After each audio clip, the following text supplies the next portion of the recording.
의정부 시민 여러분, 그간 안녕하셨습니까? 이재명입니다. 반갑습니다.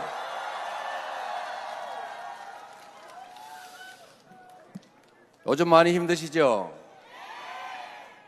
특히 저희 광덕 안정한 의원 어려울 겁니다. 김치과 의원도.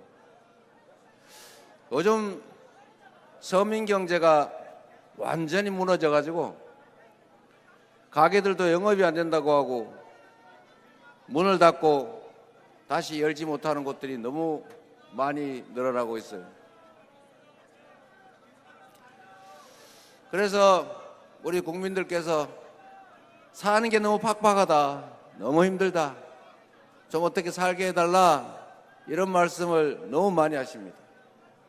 그러니 이 비 오는 와중에도 이렇게 많은 분들이 함께 해주시는 것 아니겠습니까?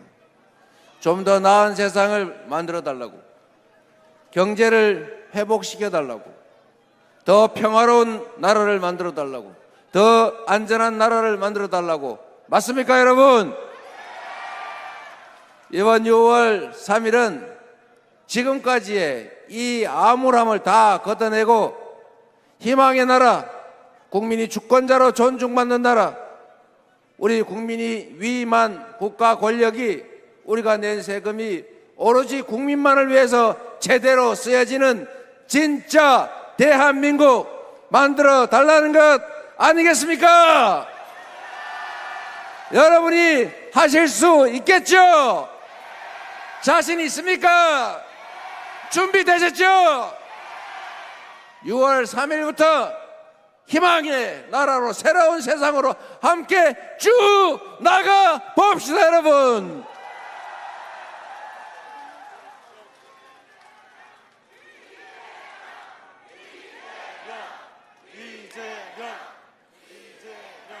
여러분, 국가가 하는 일 중에 가장 중요한 것이 안전한 국가 공동체를 지키는 것입니다.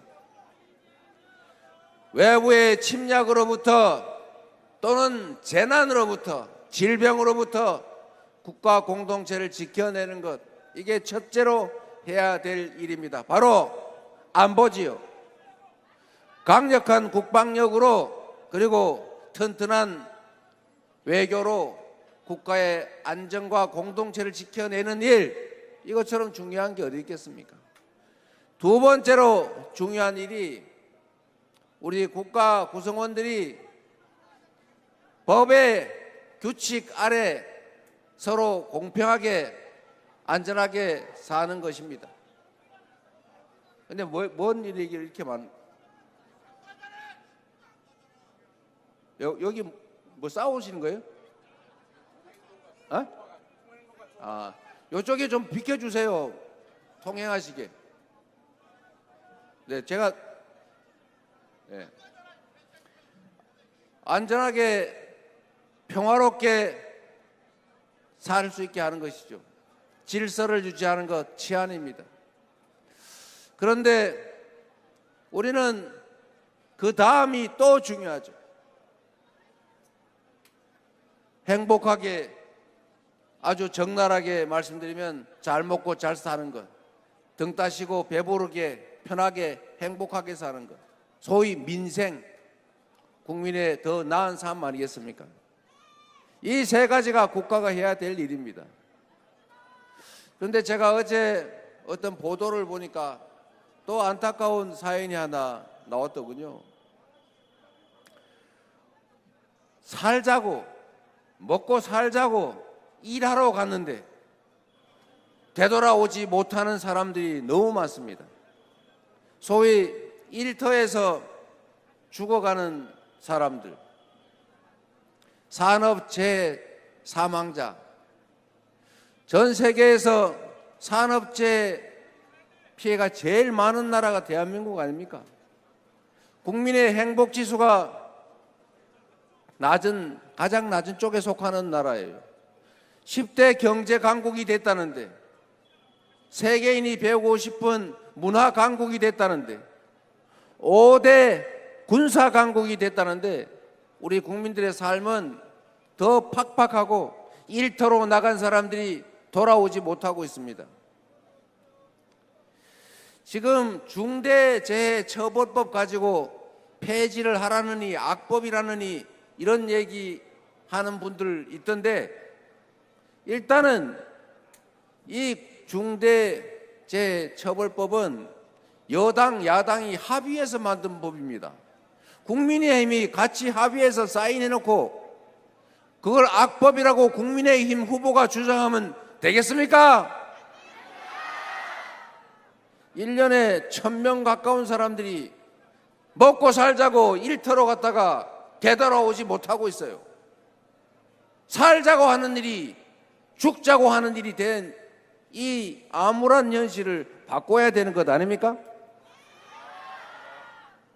노동을 존중하고 우리 국민 대다수가 노동을 통해서 먹고 살고 있는데, 그 노동자들이 노동 현장에서 안전시설 미비로 과로로 그렇게 목숨 잃고 그 집안이 풍비박산이 나는 게 그게 타당한 일입니까, 여러분? 그래서 여러분, 제가 전에 이런 말씀을 드렸는데, 우리는 노동 현장을 관리하는 감독관을 근로감독관이라고 불러요. 근로감독관. 일 잘하나 안 하나 감독하는 사람입니까? 그게 아니고, 근로감독관은 노동 현장에서 안전시설, 안전기준을 잘 지키고 있나, 노동자들이 혹시 임금 떼어먹히지 않나, 이런 거를 지켜주는 그런 사람들을 근로감독관이라고 해요. 이름 좀 바꿔야 되는 거 아닙니까? 근로감독관이 아니라 노동보호관이라든지 산업안전관리관이라든지 그냥 줄여서 노동경찰 이렇게 바꿔야 되는 거 아닙니까?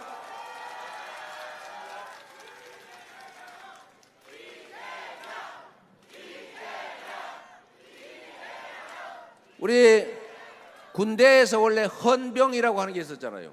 그 헌병도 이름 바꿨어요. 군사경찰. 대한민국에 이 노동자가 천수백만 명 아닙니까?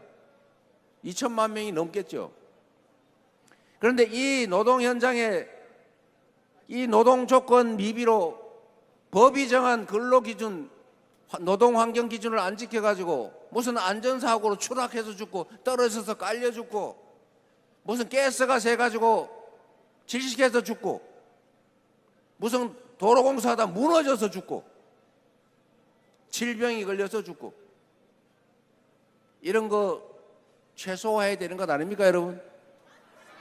대한민국이 10대 경제 강국이라는데 이 정도는 해야 되는 것 아닙니까, 여러분?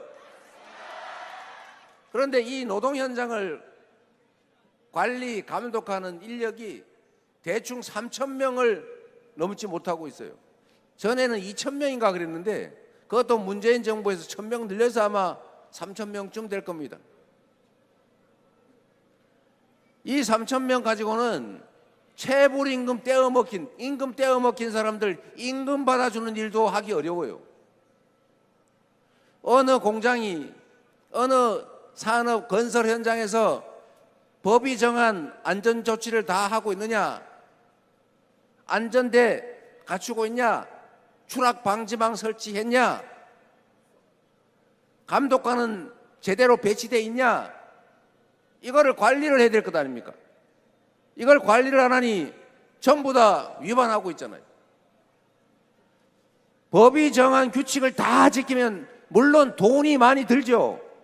돈을 벌려면 돈을 써야 되는 것 아닙니까? 돈이 많이 드니까 그걸 아끼려고 적당히 해요. 사고 웬만해서는 잘 안 하죠. 사람들이 조심하니까. 그런데 가끔씩 사고가 나요. 그럼 사람이 죽고 다쳐요. 그러면 어떻게 되느냐? 지금까지는 산업재해 보험이 들어있으니까 배상은 대부분 보험으로 해줘요. 근로재해보험이라고 초과되는 혹시 피해 배상해 드릴 것은 일반 보험 들어요. 그러면 배상해 줄 게 없어요. 위자료 조금 주면 돼요. 그리고 형사처벌을 하면 기껏해서 현장의 과장, 관리자만 처벌해요. 이 안전시설, 안전조치 안에서 돈은 누가 벌었어요? 사업자가 벌었지 않습니까? 그런데 이 사업자가 안전시설 안에서 누군가 죽고 다치면 그 책임은 누가 지냐? 이익을 보는 사람이 아니고 고용된 관리자, 그 사람들만 책임진다고요. 그러니 법을 어기고 안전조치를 안 하는 게 이익이니까 계속 그렇게 하는 거 아닙니까? 그러면 어떻게 해야 돼요? 법을 어기고 이익을 보는 걸 못하게 하는 게 정의 아닙니까? 법을 어기고 이익을 보다가 법을 어겨서 누군가가 피해를 입으면 그에 대해서 책임을 묻는 것이 정상 아닙니까? 법을 어겨서 이익을 보는 사람이 법을 어겨서 피해를 입은데 책임을 져서 이 책임과 이익이 일치되게 하는 것, 이게 바로 정의고 형평이죠. 맞습니까? 회사가 운영을 하면서 필요한 안전조치, 안전시설 안에서 과실이 있어서 누군가가 많이 다치고 많이 죽었다. 그러면 그 안전조치를 안 한 과실이 있는 사람 책임을 묻자, 형사처벌하자. 이게 잘못된 겁니까? 이걸 왜 폐지하자 그래요? 이거 다 여야가 합의해서 만든 법입니다. 그래서 어제 같이 또 누군가가 죽어가지 않습니까? 그나마 그 법이 시행되고 나니까 이 안전조치나 안전시설 안 하면서 이익 보던 사람들이 조금 조심을 해가지고 잘못하면 회사 사주가 그 이익을 보는 사람들이 책임을, 형사처벌을 질 가능성이 있으니까 조심을 한 덕분이겠죠. 그러니까 산업재해 사망자가 줄었다고 합니다. 그 김모 후보께서 그 토론에서 그런 말씀하시던데, 그런 거 처벌해봐야, 사고 난 다음에 처벌해봐야 뭐하냐, 미리 막아야지. 맞는 말 같지요? 그런데 틀린 말입니다. 형벌을 가하는 것은 두 가지 이유가 있어요. 첫째, 이미 저지른 일에 대해서 응보, 보복, 복수를 하는 거죠. 너 이렇게 했으니까 너도 한번 혼나봐. 이런 측면에서는 처벌이 예방 효과가 없다고 볼 수 있죠. 그런데 이거는 정말 한계만 아는 거예요. 이상하게 동전의 한 면만 보는 사람들이 요새 많더라고요. 양면을, 다 전면을 봐야죠. 형사처벌을 하는 더 본질적인 이유는 예방효과, 일반 예방효과, 특별 예방효과, 이 두 가지가 있습니다. 특별 예방효과는 뭐냐? 그 죄를 저지른 사람이 처벌을 받고 나서 정신을 차려가지고 다시는 죄를 짓지 않게 하는 것, 재범을 하지 않게 하는 것. 두 번째, 일반 예방효과. 다른 사람들이 처벌받는 걸 보고, 아, 저렇게 하면 처벌받는구나, 나 조심해야지, 이래서 범죄를 예방하는 효과가 있는 겁니다.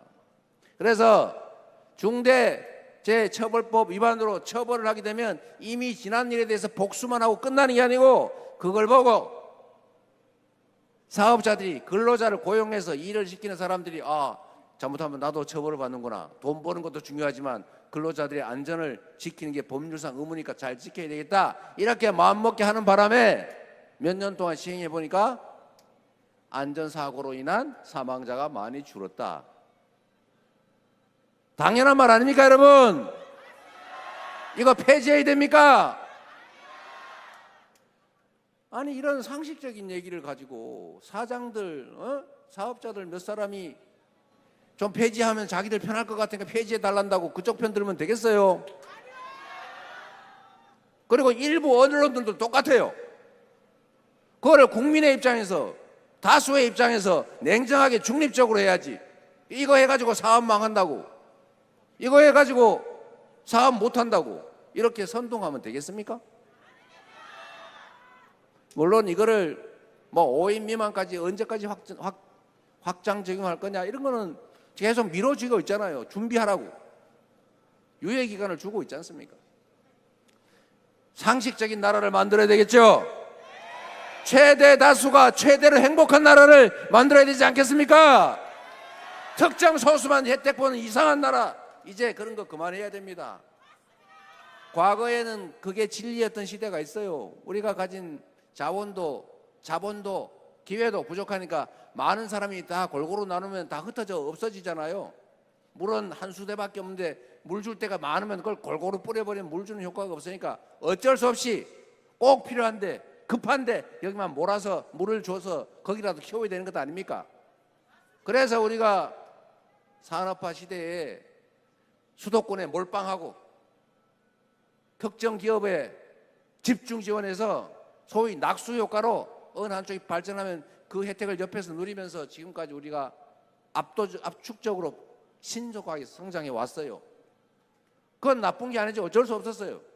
그러나 이제는 대한민국의 자본도 기회도 역량도 많아지고 높아졌으니 이제는 공정하게 하는 것이 지속적으로 성장하는 길이다라는 국제기구들의 권고를 우리가 받아서 실천할 때다. 맞습니까, 여러분? 그렇게 해야 같이 잘 사는 세상 되잖아요.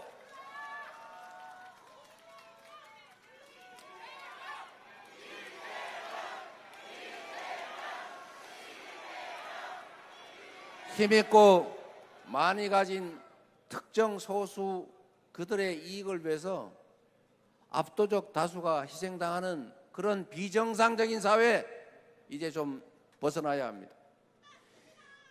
자기가 좀 더 명예롭게 권력을 누리고 폼 잡고 살아보겠다고, 자기에 가까운 사람들 자신들의 범죄를 덮어보겠다고 국민이 맡긴 권력과 국민이 맡긴 총칼로 국민을 겁박하고 누군가를 죽이고 제거하고 독재적인 군사 정치를 하겠다는 거, 이런 거 우리 응징해야 되는 것 아닙니까?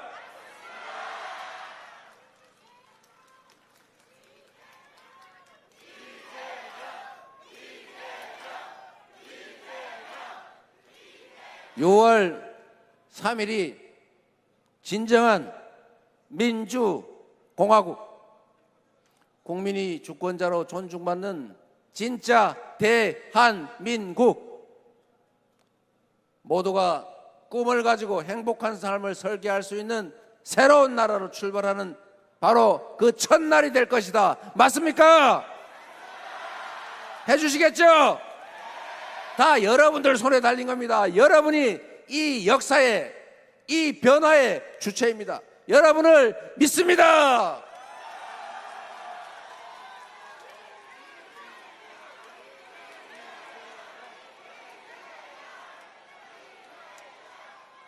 그리고 여러분, 부탁이 하나 있습니다. 우리가 말을 안 하니까 없거나 모르는 줄 알고 이 마이크 큰 사람들이 가짜 정보로, 엉터리 진리로 사람들을 속이고 있어요. 민주국가는 모두가 한 표입니다. 힘이 세든 많이 배웠든 힘이 없든 다 동등한 한 표의 주권자들이죠. 그러나 실제 세상은 그렇지 못하죠. 한 표를 가졌는데 힘이 엄청나게 세거나 저처럼 이 마이크 스피커 큰 거 들고 막 떠드니까 여러분은 항의를 해도 안 들리잖아요. 이런 것처럼 세상이 매우 불평등하고 불공정한 측면이 있습니다. 그러나 민주주의 사회에서는 1인 1표의 이런 대의민주국가에 있어서는 한 명, 한 표가 중요합니다. 한 사람의 목소리가 중요하죠. 한 사람이 말을 하면, 모두가 말을 하면 그게 전체의 얘기가 되는 거예요. 모두가 말을 하지 않으니까, 모두가 행동하지 않으니까, 모두가 회피하니까 바로 기득권 소수 폭력적인 이런 잘못된 사람들이 더 힘을 가지고, 더 영향력을 가지고, 더 많은 것을 가지는 그런 이상한 세상이 되지 않습니까? 투표를 포기하면 중립인 것 같아도 투표를 포기하는 것은 현재의 기득권을 그대로 용인하고 도와주는 것입니다. 변화를 바라면, 더 나은 세상으로 나아가길 바라면 나와서 행동하고 투표해야 된다. 맞습니까? 해주시겠죠?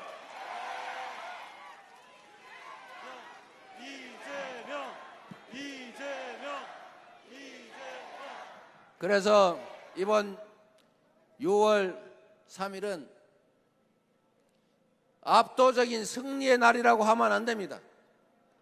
압도적인 응징의 날입니다. 압도적으로 응징해줘야 합니다, 여러분. 그리고 우리는 압도적으로 이긴다 이런 소리 하지 않습니다. 득표율 몇 프로 이런 얘기 하지 않습니다. 우리는 한 표라도 반드시 이겨야 합니다. 맞습니까? 절대 져서는 안 됩니다. 우리가 지면 대한민국이 지는 것입니다. 정의가 지는 것입니다. 대한민국 헌법이 지는 것입니다. 결코 져서는 안 됩니다. 한 표라도 포기해서는 안 됩니다. 맞습니까? 지금부터 주변 분들을 투표하지 않는다는 분들 혹시 있거든 꼭 투표하도록 해주십시오. 그리고 이 동네 얘기를 좀 드려야 되겠죠. 제가 오다 보니까 어떤 분이, 제가 원래 직선적인 거 아시죠? 제가 이중 플레이를 잘 원래 못합니다. 경기 북도 분도하는 거 어떻게 생각하냐 물어보더라고요. 저번부터 이게 논쟁이 있었는데 제가 이렇게 얘기했어요. 경기 북부를 분할을 해서 분리를 해서 독자적으로 성장하고 자주적 재정을 통해서 잘 살아갈 수 있다면 당연히 분리해서 자치하는 게 바람직하다. 그러나 여러분, 지금 상태에서 분리하면 어떻게 됩니까? 북부는 각종 규제 때문에 사실 산업 경제 기반이 매우 취약해요. 분리하면 이 규제가 해제가 됩니까? 그거는 아무 인과관계 없는 얘기죠. 북부를 분리하면 마치 엄청난 규제 완화가 되는 것처럼 그렇게 얘기하는 것은 사기죠. 분리 안 하고도 규제를 완화할 수 있다면 하는 것이고, 분리돼도 규제를 완화할 수 없는 건 못하는 겁니다. 그거는 관계가 없는 얘기인데 그게 마치 관계가 있는 것처럼 얘기하는 것은 기만이죠. 두 번째로, 제가 경기도지사를 하면서 제가 경기 북부가 미웠겠습니까? 저는 억강부약이 저는 정치의 본질이라고 생각해요. 특별한 희생을 치른 데는 특별한 보상을 해줘서 균형을 맞춰야 된다는 게 제 정치적 신념입니다. 그래서 제가 경기 북부에 SOC 예산을 투자할 때 세수는 경기도 남부가 1.5배가 많지만 거의 2배 가까이 될 거예요.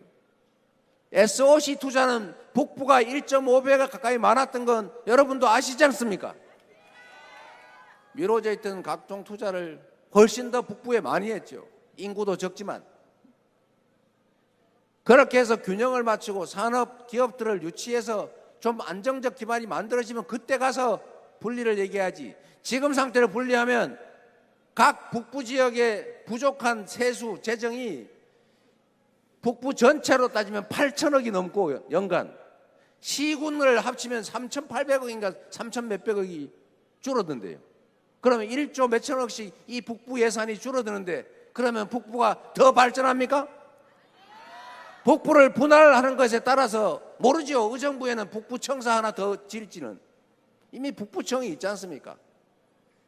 제가 경기도에 있는 모든 거의 대부분의 산하기관들을 북부 아니면 동부로 다 옮겼잖아요. 모르세요?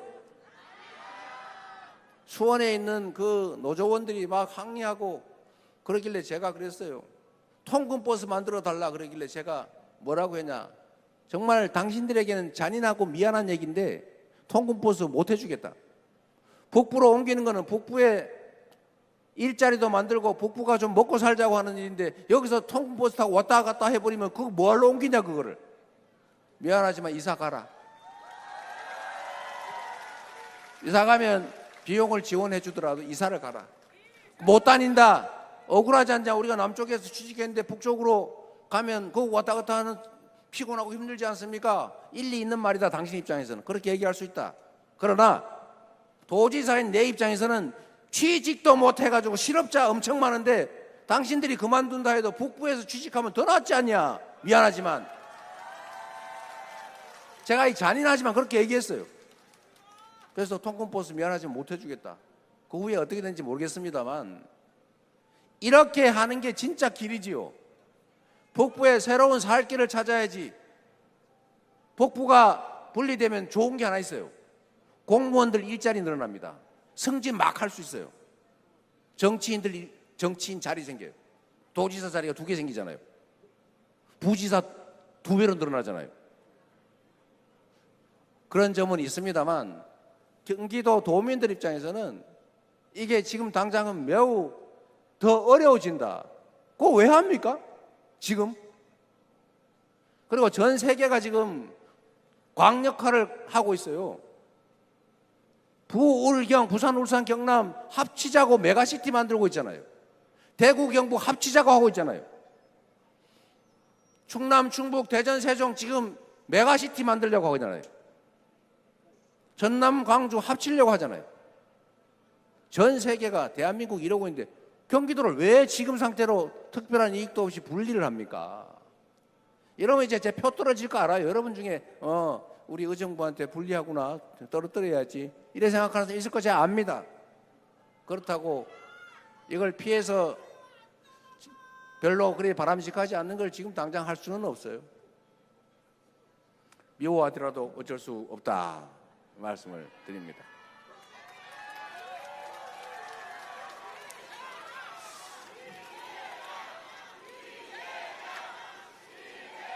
그리고 여러분, 이 북부가 사실은 대한민국 전체의 안보를 위해서 그 오랜 세월 동안 특별한 희생을 치렀지 않습니까? 땅도 못 쓰고 개발도 못 하고 어디 지나가다 보면은 뭐 도로에 무슨 뭐 대전차 뭐 어쩌고 이런 거나 설치해 놓고 다 피해를 봤잖아요. 그 피해를 보는 대신에 대한민국 국민들은 안보 이익을 누렸지 않습니까? 모두가 누린 이 안보 이익, 옛날에는 우리가 먹고 살기 어려우니까 어쩔 수 없다, 네가 참고 견뎌라, 미안하지만 어쩌겠냐, 다 살기 위해서 너라도 희생하고 어쩔 수 없으면 너라도 죽어라 이렇게 했지만 지금의 대한민국 경제력이나 국력의 수준은 누군가에게 특별한 희생을 끝까지 감내해야 하라고 강요해야 될 정도가 아닙니다. 그렇죠? 아니 5대 군사강국에 10대 경제강국이라면서요. 이 정도 되면 특별한 희생을 치른 데 대해서는 특별한 보상을 해 줌으로써 과거는 억울했더라도 지금부터는 억울하지 않도록 해야 되지 않겠습니까? 제가 경기도 도지사 때는 겨우 하는 게 북부에 예산 배정 더 많이 하고 북부에 무슨 수원산 터널인지 터널이라도 빨리 뚫고 길이라도 넓히고 규제라도 좀 완화하고 도지사가 할 수 있는 거 예산 배정이라 더 많이 하는 이 정도였다면 이제는 대한민국 국가 운영 권한을 저한테 주시면 대통령으로 할 수 있는 것들을 하겠습니다, 여러분. 제일 중요한 거 미군 공여지 개발이 안 되고 있죠. 정부가 이 미군 공여지들을 개발을 하는데 현 시가를 주고 자치단체가 사든지 민간이 사라고 하니 그걸 누가 삽니까? 근데 법률이 그래서 어쩔 수가 없대요. 그러면 도지사로서는 어쩔 수 없었지만 대통령이 돼서 여당이 되면 법을 바꿔가지고 법을 바꿔서 영 안 되면 장기 임대라도 해줘서 개발할 수 있게 해주면 되지 않습니까?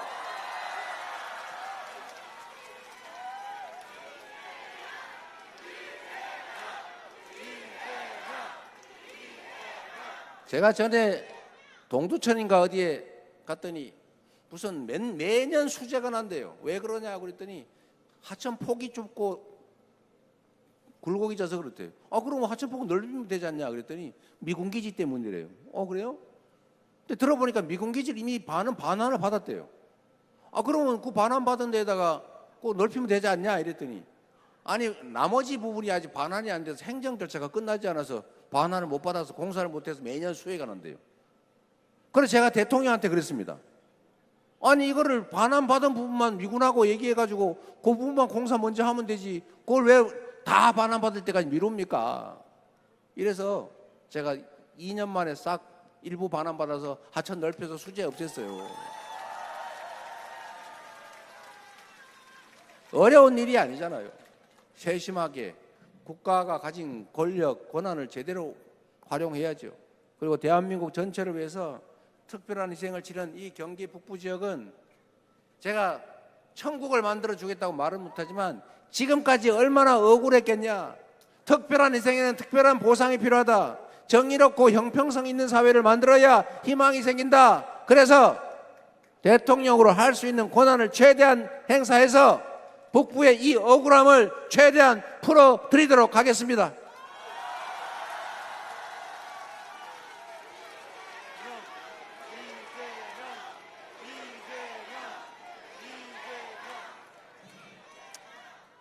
평화경제특구 개발에 대한 특별한 예외들도 정말로 접경지에 가까운 그 억울한 지역들에 대해서는 지정을 법률이 허용하는 법인 내에서는 꼭 하도록 하겠습니다.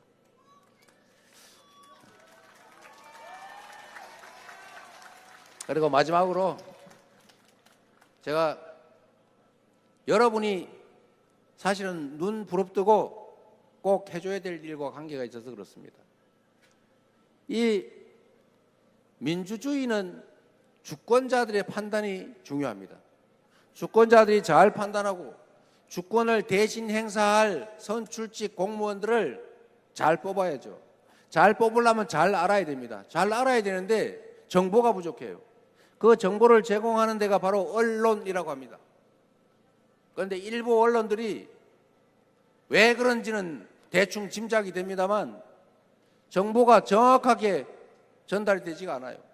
왜곡하거나 심지어 조작하거나 가짜 뉴스로 사람들의 판단을 흐리죠. 왜 그렇게 할까? 사람들이 잘못 판단하면 자기들에게 이익이 있으니까. 그래서 여러분이 정보 전달의 주체가 되어야 됩니다. 주어지는 정보를 그냥 객관으로 듣고 막 판단하거나 그러지 않으시겠죠. 우리가 내 노후가 좀 더 편하기 위해서 열심히 일하지 않습니까? 자식들 좀 더 잘 되라고 투잡, 쓰리잡 뛰어가면서 죽으라고 일하잖아요. 엄청나게 애를 쓰는데 그런 노력의 극히 일부만 우리 공공적인 문제, 정치 문제에 관심을 가져주십시오. 우리 정성호 의원이 일 잘하나, 김병주 의원이 일 잘하나 못하나, 우리 이재강 의원 잘하나 못하나 잘 보죠. 잘못하면 잘라야지. 잘하고 있어요. 박재희 의원도 잘하고 있어요. 잘하고 있으면 격려해주고 잘못하면 혼내야지. 내가 의정부 위원장 이름이 내가 깜빡하네.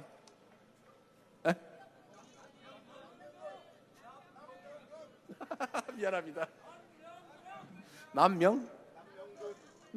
미안합니다. 우리 경찰서장 하시는 분인데 우리 남명근 위원장님은 이 지역은 아니긴 하지만 다른 동네 소문이라도 많이 내주십시오. 남명근 위원장님 박수 한번 주세요. 일어나서 인사도 한번 하세요. 남명근, 저 어려운 동두천, 연천 이쪽을 맡고 계십니다. 제가 드리고 싶은 말씀은 민주주의는 정확한 정보에 의해서 정확하게 작동한다. 그래서 언론은 입법, 사법, 행정에 이은 제4부라고 불리는 거죠. 하나의 권력기관으로 인정해주고 보호합니다. 그런데 그 보호, 이 역할을 악용하는 일부 언론들이 있죠. 거기에 넘어가면 안 된다. 그러니까 여러분이 정보를 많이 전달해 주세요. 카톡도 하시고 트위터도 하시고 댓글도 좀 쓰시고 좋아요도 누르고. 김대중 대통령이 행동하지 않는 양심은 악의 편이라고 했잖아요. 할 수 있는 게 없으면 담벼락이 되고 고함이라도 지르라고 말씀하셨는데 우리는 고함은 지르지 말고 손가락이나 까딱까딱 하면 되지 않습니까? 이게 행동이고 이게 실천이고 이게 참여죠. 이게 민주주의를 든든하게 만듭니다. 이게 민주공화국을 단단하게 만들고 우리가 원하는 진짜 대한민국을 만드는 길이죠. 숫자가 왕이다. 우리는 숫자가 많잖아요.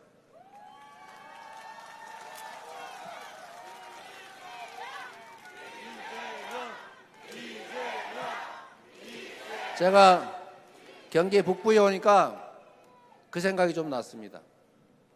제가 경기도지사가 돼서 그전에는 성남시장 하면서 고난이 없으니까 어디 여름에 아이들 데리고 놀러 가면은 계곡에 들어가지도 못하게 하고 제가 시장 체면에 이거 공용 하천인데 왜 당신들이 못 들어게 합니까? 싸울 수도 없고 다 막아놓고 닭죽 먹어야 들어갈 수 있다 그러고 자리세 받고 그냥 정말 너무 억울하고 화가 나는데 도지사가 되니까 고난이 생겼잖아요. 그래서 제가 이걸 싹 정리를 해야 되겠다 마음을 먹고 정리를 시작했죠. 여러분이 잘 아시는 것처럼 저는 강제 철거하지 않았어요. 길을 열어줬죠. 대신에 불응하면 어떻게 되는지를 시범 케이스로 몇 군데 보여드렸죠. 한 1,700, 800개 된다는데 그중에 제가 한 5개인가 6개 이 정도 강제 철거했을 겁니다. 정말로 악성이고 대책이 없고 말 안 듣는데, 그리고 기업형으로 너무 심한데 몇 군데를 골라서 제가 강제 철거를 했죠. 물론 법적 절차를 다 거쳐서. 그리고 제가 주민들한테 설명을 했습니다. 제가 이 설명한 내용을 가지고 요새 저를 막 비난하던데 여러분도 한번 판단 한번 해보세요. 제가 사람들을 만나서 이분들한테 얘기를 들었어요. 제가 다 알지요. 그거 권리금 몇 억씩 주고 몇십억씩 주고 사서 들어간 거 아닙니까? 영원히 철거 안 될 걸로 믿고. 왜냐? 대한민국 정부 수립 이래 한 번도 그렇게 철거당한 일이 없으니까. 여름한철 영업하다가 혹시 누가 신고해서 걸리면 벌금 300, 500만 원 내고 버티고 넘어가고, 계속 사회가 구속될 위기에 처하면 이름 싹 바꿔가지고 새로 처음부터 시작하면 다시 벌금 300만 원을 시작하죠. 이렇게 해서 수십 년을 견뎌왔고 앞으로도 수십 년 영구적으로 버틸 수 있다고 믿고 권리금을 몇 억씩 몇십억씩 주고 사는 거 아닙니까? 그분들이 나쁜 게 아니에요. 그분들도 그렇게 세상이 흘러왔으니까 그렇게 될 거라고 보고 그걸 믿고 사는 거 아닙니까? 그 억울한 면이 있죠. 지금 당장 철거하면 그 사람들 어디로 가요? 그 재산 피해는 어떻게 할 겁니까? 그러니까 못했던 거죠. 참아. 저항도 심하고. 보통 그런 거 하면 휘발유통 들고 라이터 들고 나타나잖아요. 낫 들고. 그럴만 하죠. 죽게 생겼는데. 그래서 제가 제안을 했어요. 정말 그 점거를 막 심하게 하는 곳일수록 아름다운 계곡이란 말이에요. 그 아름다운 계곡에 사람들 가지를 못해서 아예 안 가는데, 제가 백운 계곡이 대표적이지 않습니까? 얼마나 아름답습니까? 얼마나 물 좋아요? 얼마나 가까워요? 그런데 거기에 전부 막 저런 거 막 쳐놓고 막 시퍼렇게 뻘겋게 해봐. 녹슨 다리 막 다 철조망으로 막아놓고. 그 사람들이 오겠어요? 저도 옛날에 백운구이그 몇 번 갔다가 그 다음부터 절대 안 갔어요. 사람들이 똑같을 거다. 그래서 제가 제안을 한 겁니다. 여러분, 다 먹고 살자고 하는 일인데 모두가 행복한 길이 있다. 이거 철거하고 깨끗하게 정비를 하고 많은 사람들이 오면 거기에 맞게 현대화해서 다른 영업을 하자. 그거 땀 뻘뻘 흘리면서 닭죽 5만 원, 6만 원 막 심하게는 더 비싸게 바가지를 씌운들 그거 얼마 남냐? 한 2, 3만 원, 3, 4만 원 남냐? 힘들지 않냐? 손님도 없고.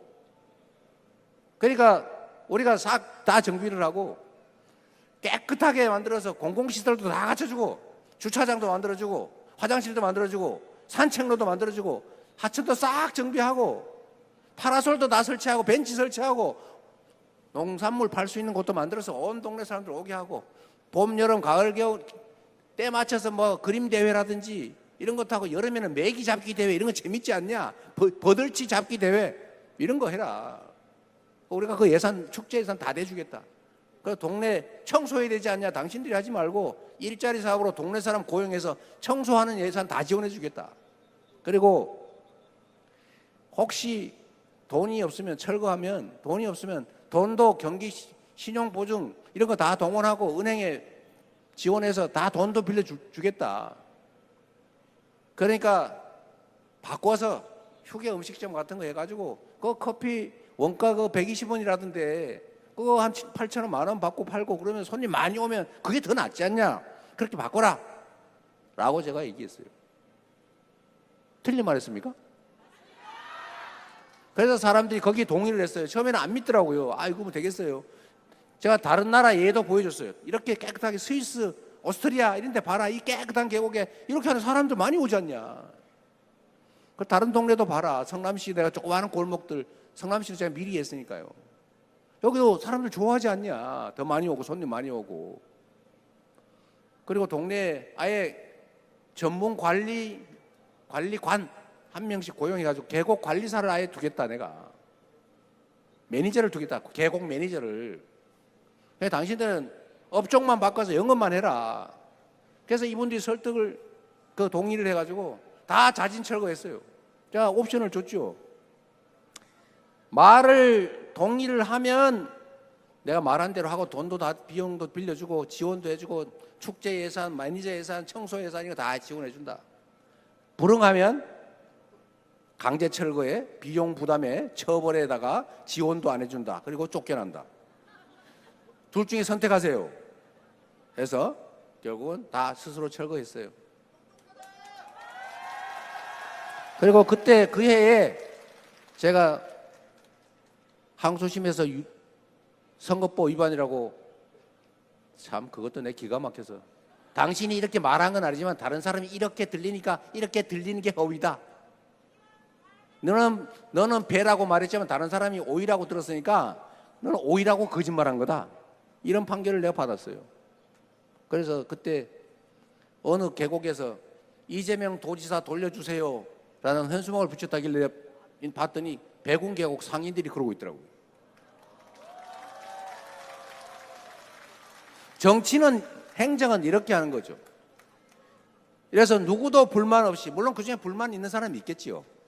그러나 압도적 다수는 새로운 길을 찾았고 지금은 다들 그때보다 낫다고 말씀들 하세요. 여러분도 수백만 명이 여름 한철 경기도 계곡들 많이 가잖아요. 그 돈 안 들이고 행복하지 않습니까?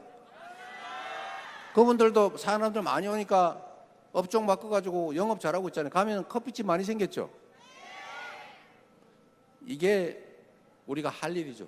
제가 욕먹는 거 이런 걸 두려워했으면 그런 거 왜 하겠어요? 그냥 폼이나 잡으면서 우아하게 하면 훨씬 나았겠죠. 그러나 정치를 왜 합니까, 여러분? 더 많은 사람의 더 나은 세상을 위해서 정치하는 것 아닙니까? 힘세고 난리친다고 방치하면 그게 나라가 어떻게 되겠어요? 지금부터 새롭게 출발해야 된다. 국민이 이 나라의 주인으로 진짜 존중받고 국민이 맡긴 권력과 예산을 다수 국민들의 더 나은 삶을 위해서, 이 나라의 더 나은 미래를 위해서 제대로 행사하는 제대로 된 민주공화국 한번 만들어 봐야 하지 않겠습니까?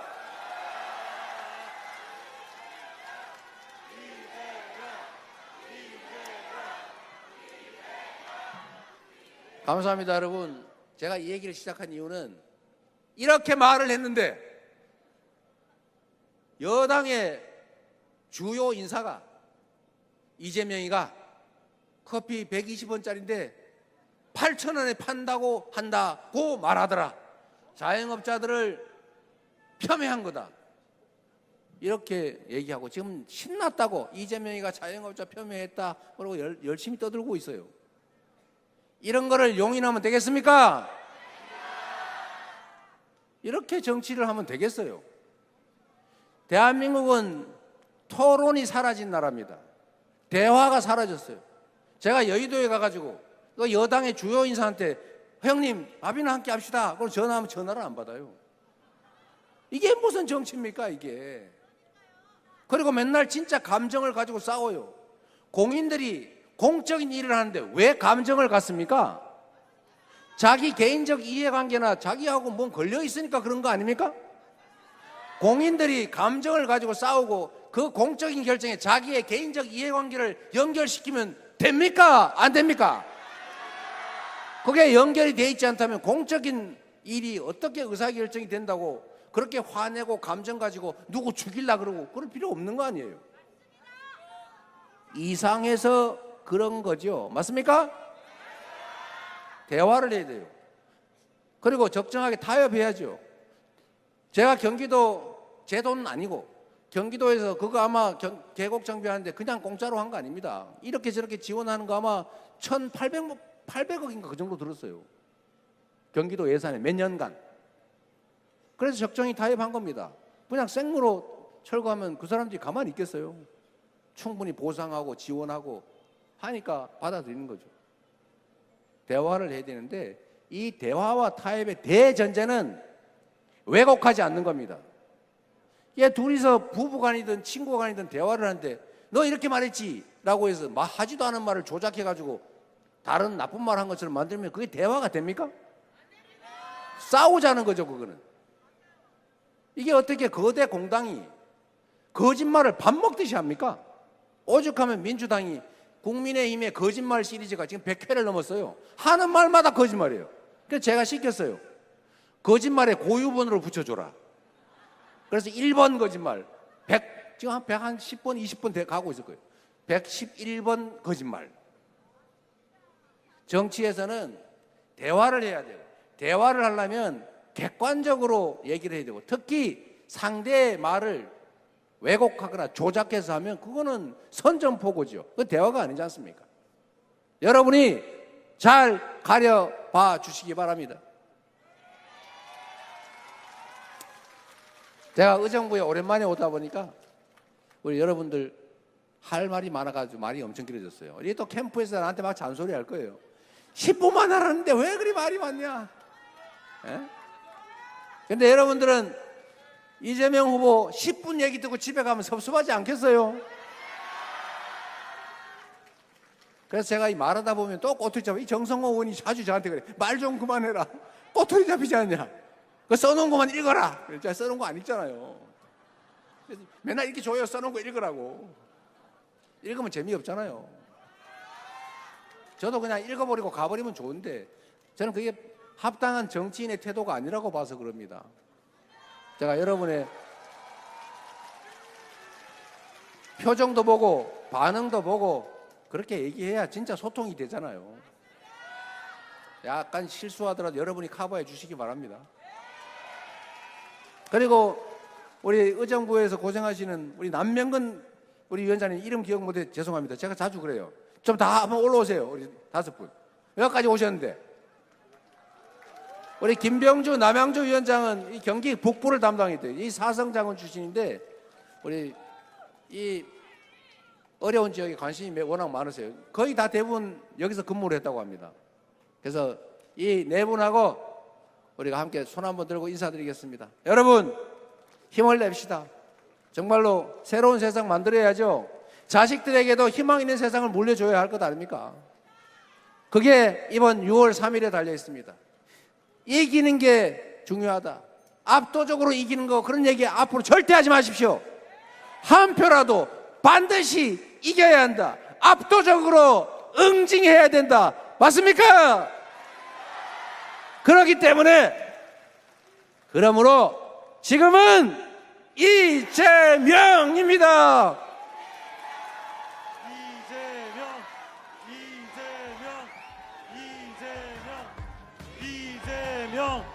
이재명 대통령, 이재명 대통령. 네, 이기는 게 중요하다고 하셨습니다.